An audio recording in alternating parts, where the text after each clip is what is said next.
Hello guys! So today, it's another K-pop reaction. Half K-pop pala to kasi yung i-react natin ngayon ay yung newest music video release ni Rosé ng Blackpink and Bruno Mars. APT. Oh, anong meaning ng APT? Hindi ko alam. Alam niyo ba? So, ayun, first time to, no?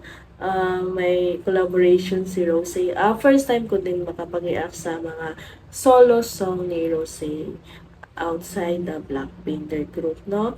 So, ayun, Bruno Mars pa ha. Social naman si Rosé. And excited akong mapakinggan to. Alam ko, full English siguro to. Kasi, syempre, international na to eh. Tingnan natin yung music video. Ang ikli rin ng kanta. Ay, sabi ko English eh. Korean pala.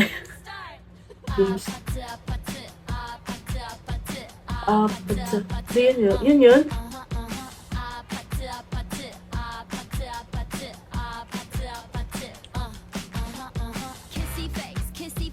Mm.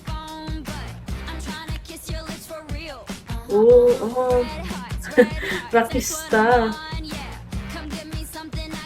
Parang ang saya to. Oh. Parang ang kulit ni Rosé dito. Tingnan mo si Bruno. Wala lang. Hayaan mo na. Wala lang. Hayaan mo na lang siya. Wow! Napasasay. Ang cute niya. Ano yan? Parang mga bata.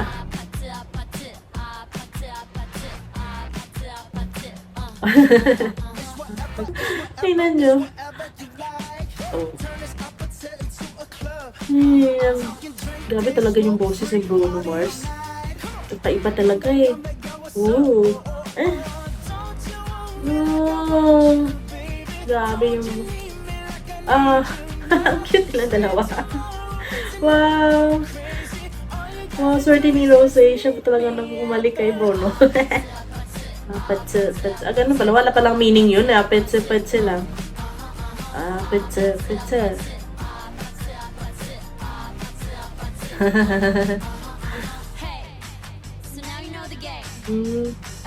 Parang kakaiba yung ano dito. Kasi parang dating tingin ko lang kasi kay Rosé parang seryoso siya ngayon. Parang like, bubbly din pala siya dito. Yeah. Bagay sila dito kasi yung mga vocalist to eh.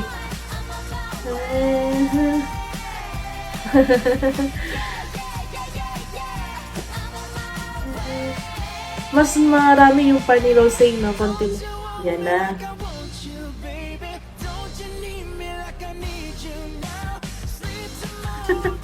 Hindi ko ma-imagine yung behind the scene dito.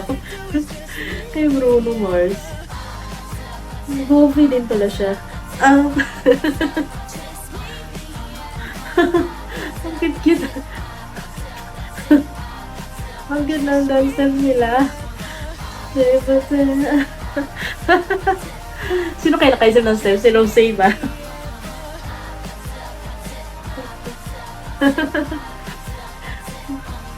Yung props niya dito, yung drums. Wow! Yung ayos yun ah. Napatawa ako dito. This made my day. Ganun yung ano ng music video.